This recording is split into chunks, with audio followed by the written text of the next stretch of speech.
Hello everyone, Assalamu alaikum. Welcome back to my channel. In this previous video, আমরা আলোচনা করেছিলাম perceive speech কি, perceive speech কাকে বলে, কত প্রকার ও কি কি, এবং তার সাথে শিখেছিলাম ক্লাসিফিকেশন অফ নাউনের প্রপার নাউন ও কমন নাউন পর্যন্ত। টুডেস লেসনে আমরা আরও তিনটি ইম্পর্টেন্ট টপিক শিখব। সেগুলো হলো কালেকটিভ নাউন, ম্যাটেরিয়াল নাউন এবং অ্যাবস্ট্রাক্ট নাউন। সো সবাই মনোযোগ দিয়ে সাথে থেকো। তো দেখুন, কালেকটিভ নাউন যে সকল নাউন দ্বারা সমজাতীয় কিছু ব্যক্তি বস্তুর সমষ্টিকে বোঝায় তাকে কালেকটিভ নাউন বলে। এখন আমরা কিছু ওয়ার্ড দেখব যেগুলো হলো কালেকটিভ নাউন।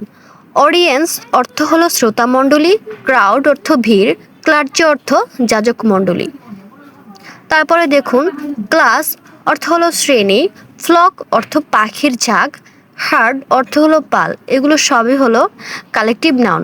তারপরে দেখুন, ফ্লিট অর্থ হলো রণতরীর বহর, মব অর্থ হলো উশৃঙ্খল জনতা, প্রাইড অর্থ হলো সিংহের দল। তারপরে দেখুন, কিছু কমন নাউনের সমষ্টি হচ্ছে collective noun. A batch of students অর্থ হচ্ছে ছাত্রের দল, এ বেভি অফ লেডিস অর্থ হলো সুন্দরীদের সম্মিলন, এ প্যাক অফ ওলভস অর্থ হলো নেকড়ের দল, এ পাইল অফ বুকস অর্থ হলো এক গদা বই, এ প্রাইড অফ লায়ন্স অর্থ হলো সিংহের দল। তারপরে দেখুন, ম্যাটেরিয়াল নাউন যাদেরকে সংখ্যা দ্বারা গণনা করা যায় না কিন্তু একক দ্বারা পরিমাপ করা যায় তাদেরকে ম্যাটেরিয়াল নাউন বলে।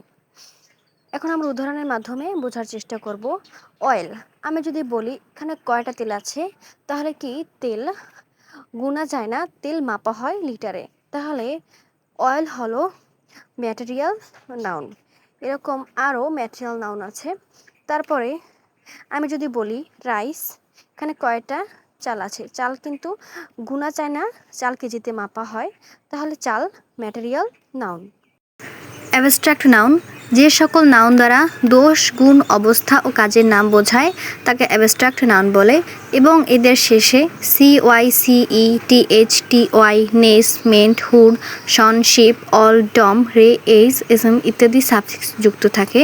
আমরা এখন উদাহরণের মাধ্যমে বোঝার চেষ্টা করব।